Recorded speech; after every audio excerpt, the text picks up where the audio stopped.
को लेकर कितने ज्यादा गंभीर है। हम आपसे भी ये जानने की कोशिश करेंगे कि क्या जो आरोपी पक्ष हैं उनको अबरार अहमद की यानी कि जो वहां के एमएलए हैं उनकी शह उनका संरक्षण मिला हुआ है क्या?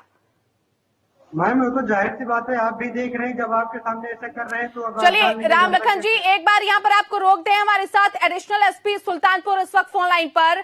एसपी साहब आवाज मिल रही है आपको? आवाज मिल रही है आपको? आ रही है आवाज, बताइए क्या बात है। सुल्तानपुर के करमपुर गांव का जो मामला है उस बाबत हम आपसे जरा जानकारी जानना चाह रहे थे कि दो पक्षों में जो विवाद हुआ जिसमें हिंदू समुदाय के लोगों को गंभीर रूप से जख्मी कर दिया गया, उसमें क्या कार्रवाई पुलिस प्रशासन की तरफ से की गई है? आपके संज्ञान में मामला है क्या? संज्ञान में जो भी विधिक कार्रवाई की जा रही है फिलहाल ये चलिए एक बार फिर से संपर्क टूट गया या जानबूझकर काट दिया गया, आप बहुत आसानी से अंदाजा लगा सकते हैं जिस तरह से तमाम जो जिम्मेदार लोग हैं इस पूरे मामले में, जिनके कंधों पर जवाबदेही की जिम्मेदारी है, ना तो वो फोन उठा रहे हैं और अगर फोन उठा रहे हैं तो जवाब देने से कतरा रहे हैं, तो आप साफ तौर पर समझ सकते हैं कि पीड़ित पक्ष को यहाँ पर कितना न्याय मिल पाएगा। नमित, यहाँ पर पुलिस प्रशासन का जो रवैया है वो भी वही ढाक के तीन पात है जो स्थानीय जनप्रतिनिधि का दिखाई दे रहा है।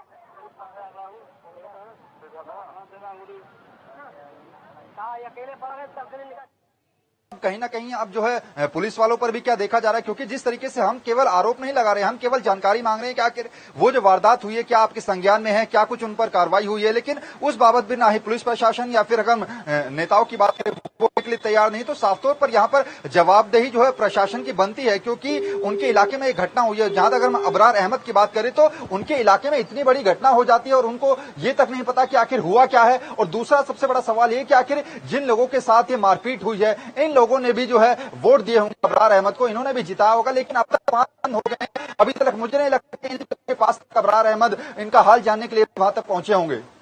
निश्चित तौर पर राम लखन जी, पुलिस प्रशासन का रवैया भी जिस तरह से हमने उनसे बात की है समझ में आ रहा है।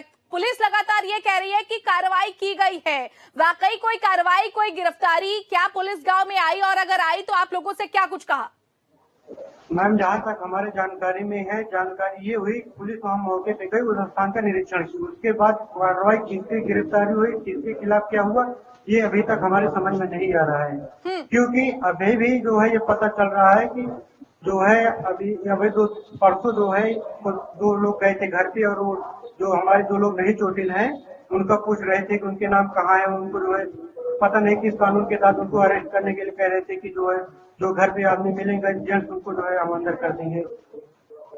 अब ये बताइए, हम लोग पूरा परिवार हमारा यहाँ चोटिल पर है, जो एक दो लोग हमारे यहाँ बचे हुए हैं हमारी देखभाल कर रहे हैं, अगर उनको ये उठाकर बंद कर देंगे तो हम लोग कैसे स्वस्थ होंगे, कैसे क्या होगा, ये चीज अपने समझ में नहीं आ रहा है। बिल्कुल राम लखन जी, हम आप लोगों की तकलीफ को समझ सकते हैं। कितने लोग घायल हुए हैं आपके पक्ष से, आपके परिवार से राम लखन जी, और उन लोगों के उपचार के लिए क्या कोशिश की गई है? मैम भी हम लोग 6 लोग यहाँ जिला अस्पताल में जनरल वार्ड में इस समय अभी शिफ्ट है यहाँ पे जी। 2 लोग डॉक्टर ए.के. सिंह के यहाँ सुमन हॉस्पिटल में एडमिट है, उनको जो है उनकी हालत बहुत नाजुक थी, उनको रेफर कर दिया गया तो उनको प्राइवेट हॉस्पिटल भर्ती, यहाँ भी उनकी हालत नाजुक बनी हुई है। हम लोग 6 लोग यहाँ पर बने। 4 दिन बाद कल हमारी पट्टी चेंज हुई, 4 दिन बाद 12 बजे बाद पट्टी चेंज हुई, बहुत कुछ कहने के बाद, लेकिन तब भी अभी जो है 2 लोगों का जिनका हाथ फ्रैक्चर है इनका जो है हाथ का कोई इलाज नहीं हो पाया, न इनके हाथ में प्लास्टर करा, न कोई जो है इनका एक्सरा हुआ है।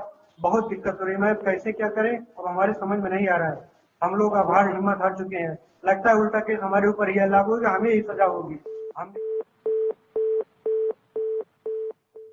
राम लखन जी लौटेंगे आपके पास, और ये जो आप लगातार एंगेज और कॉल एंड अप की आवाज सुन रहे हैं ये एडिशनल एसपी के फोन की आवाज है, जिसमें उन्होंने अपना फोन एक बार स्विच ऑफ कर लिया और उसके बाद अब वो फोन लगातार काट रहे हैं। और यही हालत स्थानीय जनप्रतिनिधि अबरार अहमद की है, समाजवादी पार्टी से विधायक हैं, उसी समाजवादी पार्टी के विधायक जिसके मुखिया अखिलेश यादव लगातार सरकारी तंत्र को लेकर, अन्य चीजों को लेकर, सामाजिक समरसता को लेकर, सौहार्द को लेकर, भाईचारे को लेकर लगातार सत्ता पक्ष पर निशाना साधते रहे हैं। लेकिन उन्हीं की पार्टी के एक विधायक का जो काला चेहरा सामने आया है वो अब सबके सामने है। अब क्या इस पर अखिलेश यादव कोई जवाब देंगे? स्थानीय पुलिस प्रशासन की कोई जवाबदेही होगी? सुदर्शन न्यूज लगातार इस मुहिम को उठाता रहा है। राम लखन जी, बहुत धन्यवाद आपका। हम पूरी कोशिश करेंगे कि हम आपकी आवाज को प्रशासनिक अमले तक पहुंचाएं, सरकार के स्तर तक पहुंचाएं। एक छोटे से ब्रेक के लिए यहाँ पर रुक रहे हैं, बहुत जल्द लौटते हैं।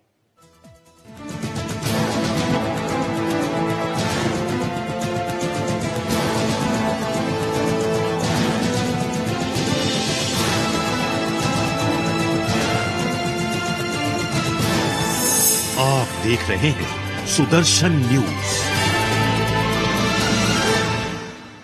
वक्त है उसको अपनाने का जो अपना है। अब वक्त है उसका हाथ थामने का जो अपना है। रूप मंत्रा, an Ayurvedic local brand of beauty and health products.